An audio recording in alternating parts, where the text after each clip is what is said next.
नमस्कार दोस्तों। आज हम इस वीडियो में भूगोल यानी ज्योग्राफी से संबंधित 20 प्रश्नों का अध्ययन करेंगे और वो 20 प्रश्न ऐसे हैं जो परीक्षा में बार बार पूछे जा रहे हैं, इसलिए पूरे वीडियो के साथ बने रहिए। आपको इन 20 प्रश्नों में से 2 या 3 प्रश्न हर एग्ज़ाम में देखने को मिलेंगे। तो देखिए, राजस्थान में कृषि संसाधन। तो पहला प्रश्न है, देखिए, स्थानांतरित कृषि को राजस्थान में किस नाम से जाना जाता है? स्थानांतरित जो कृषि होती है उसे राजस्थान में किस नाम से जाना जाता है? उसे वालरा कृषि के नाम से जाना जाता है। स्थानांतरित का मतलब एक स्थान को छोड़ करके दूसरे स्थान पर कर लेना, यानी जंगल होते हैं, उन जंगलों को जला करके या काट करके या साफ करके वहाँ पर कृषि की जाती है, उसे स्थानांतरित कृषि कहा जाता है और उसे राजस्थान में वालरा के नाम से जाना जाता है। ध्यान रखना इस बात को। अक्सर ये भी पूछा जाता है कि राजस्थान में स्थानांतरित कृषि किस क्षेत्र में की जाती है, तो ध्यान रखिए दक्षिणी क्षेत्र में की जाती है, यानी जो आदिवासी जो लोग हैं वो ही इस खेती को करते हैं, वालरा कृषि। आगे बात समझ में।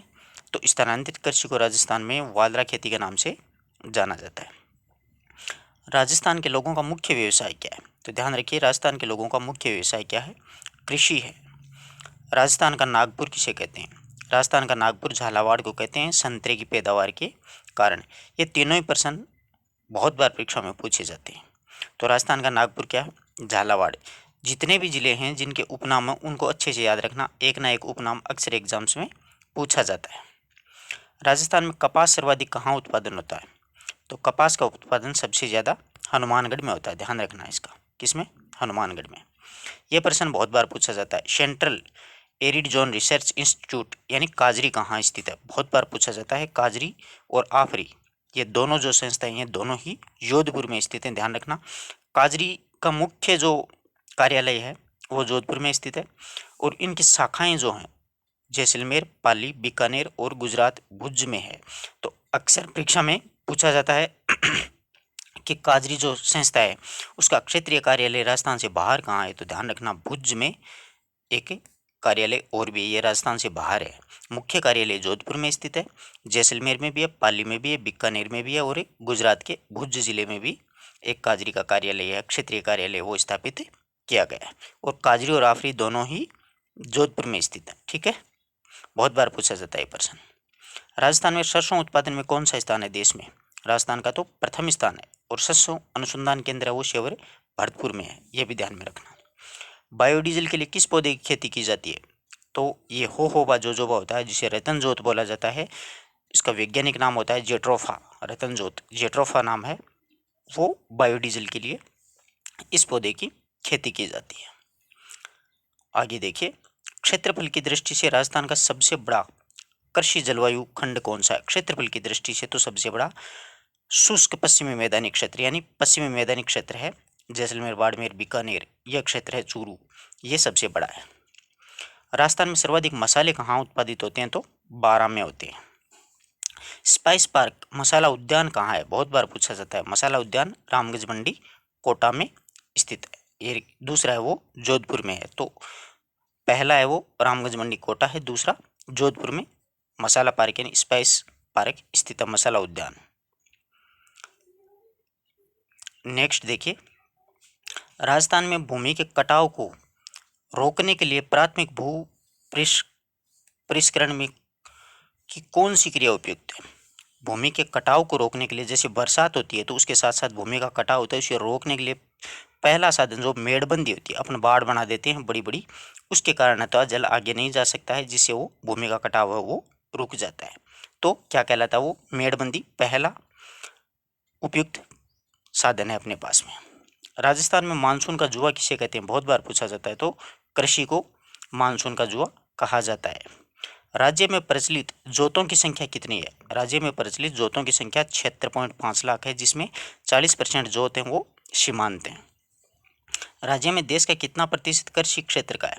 तो राज्य में देश का है वो 11% जो क्षेत्र है वो देश में इसका चौथा स्थान है। ध्यान रखना, जेत में कितना स्थान है? देश में चौथा स्थान है। बहुत अच्छा प्रश्न है, पूछे जाने योग्य प्रश्न है।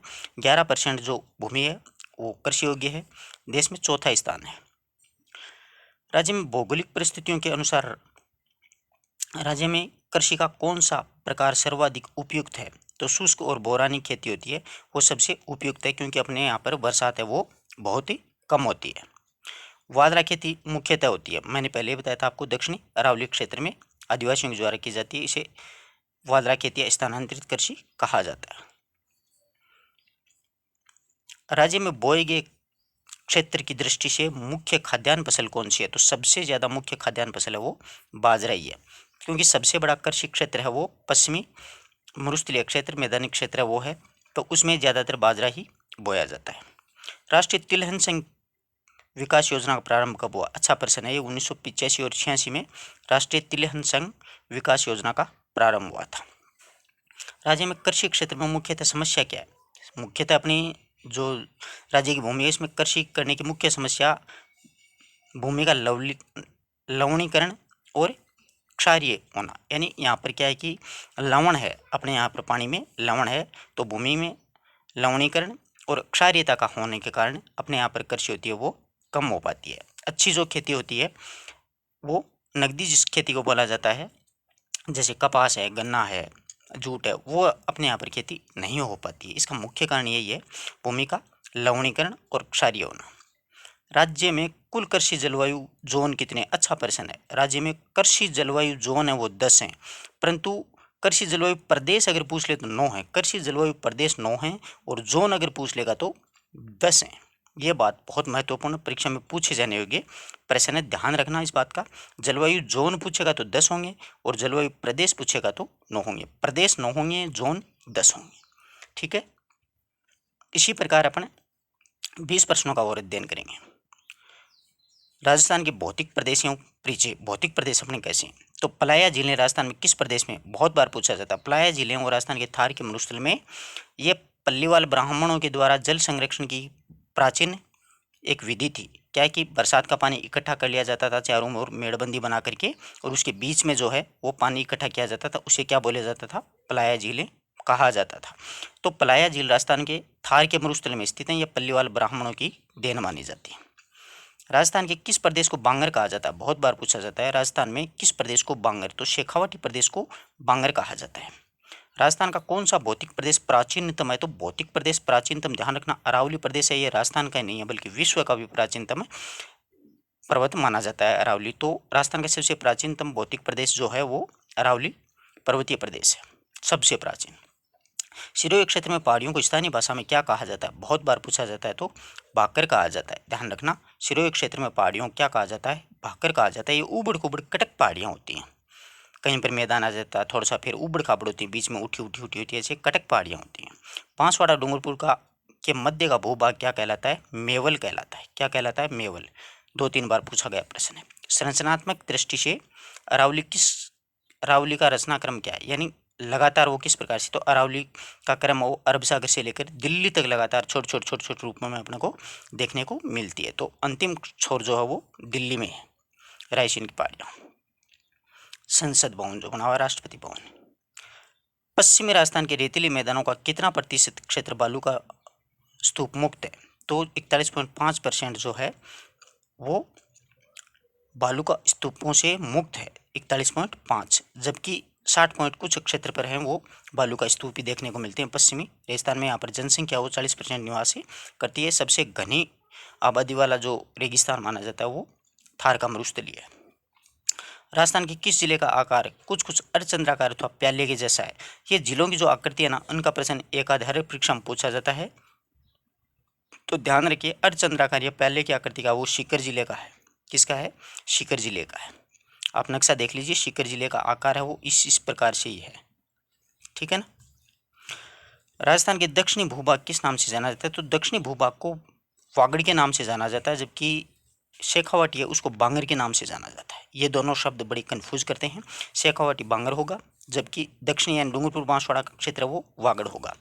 प्रतापगढ़ का प्राचीन नाम कांठड़ था, ये भी ध्यान में रखना, बहुत बार पूछा जाता है। राजस्थान का भौगोलिक क्षेत्र लगभग किस देश के बराबर है? तो ये जर्मनी के बराबर है। भौगोलिक क्षेत्र जो है वो जर्मनी के बराबर अपना क्षेत्रफल है। देश की कितनी बंजर भूमि राजस्थान में? तो 20% भूमि है वो, पूरे देश की 20% भूमि राजस्थान में है। मरुस्थल में स्थित बाप बोल्डर किसका अवशेष है? बाप बोल्टर जो है हिमवाहित का अवशेष है। मरुस्थल क्षेत्र में बाप बोल्टर जो है वो हिमवाहित का अवशेष माना जाता है। पूर्व में स्थित विंध्य कगार भूमि की विशेषता क्या होती है? पूर्व में स्थित विंध्य कगार भूमि की विशेषता है अवसादी और बलुआ पत्थर की बहुलता। बलुआ पत्थर अधिक है, इससे यह माना जाता है कि ये विंध्य कगार की मुख्य विशेषता है। मरुस्थलीकरण का मुख्य कारण क्या है, यानी मरुस्थल क्यों बढ़ रहा है? इसका मुख्य कारण प्राकृतिक कारण और शुष्क दशाओं का विस्तार है, यानी शुष्क भूमि है इसलिए मरुस्थल उसका विस्तार हो रहा है। प्राचीनतम दृश्यवती शुष्क नदी के अवशेष राजस्थान में कहाँ पाए जाते हैं? तो दृश्यवती नदी जो है वो घग्गर बेसिन यानी नौहर बादरा में इसके अवशेष हैं वो पाए जाते हैं कि यहाँ पर प्राचीन काल में दृश्यवती नदी है वो बहा करती थी। डोरा पर्वत क्षेत्र मुख्यतः पाया जाता है, तो डोरा पर्वत है वो अरावली क्षेत्र में ही पाया जाता है। मरुस्थल का पूर्वी मैदान क्षेत्र किसका विस्तार है? मरुस्थल का पूर्वी मैदान जो क्षेत्र है वो किसका विस्तार है? तो वो है गंगा यमुना का मैदान है, उसका विस्तार है। हाड़ौती का पठार है वो मालवा के पठार का उत्तर पश्चिमी विस्तार है। ये मालवा के पठार का उत्तर पश्चिम है, जबकि राजस्थान के दक्षिण में स्थित है। यानी हाड़ौती का जो पठार है वो राजस्थान का नक्शा देखिए आप यहाँ पर है, तो यहाँ पर आप देखोगे तो राजस्थान का दक्षिणी होगा, जबकि मालवा का जो पठार है उसका उत्तर पश्चिमी विस्तार माना जाता है। लावा मिश्रित शैल कहाँ पाई जाती है? तो लावा मिश्रित शैल है वो हाड़ौती के पठार में पाई जाती है। यहाँ पर काली मिट्टी की अधिकता देखने को मिलती है, काली मिट्टी ज़्यादा है जिसमें नमी ग्रहण करने की क्षमता सर्वाधिक होती है। इस प्रकार से अपन ने 20 प्रश्नों का अध्ययन किया। मित्रों, इन 20 प्रश्नों से 3 या 4 प्रश्न हर एग्जाम में पूछे जाते हैं। आशा करता हूँ कि पूरे प्रश्न आपको अच्छे से समझ में आए। तो आप अपने मित्रों तक इसको ज़्यादा से ज़्यादा शेयर करें। धन्यवाद दोस्तों।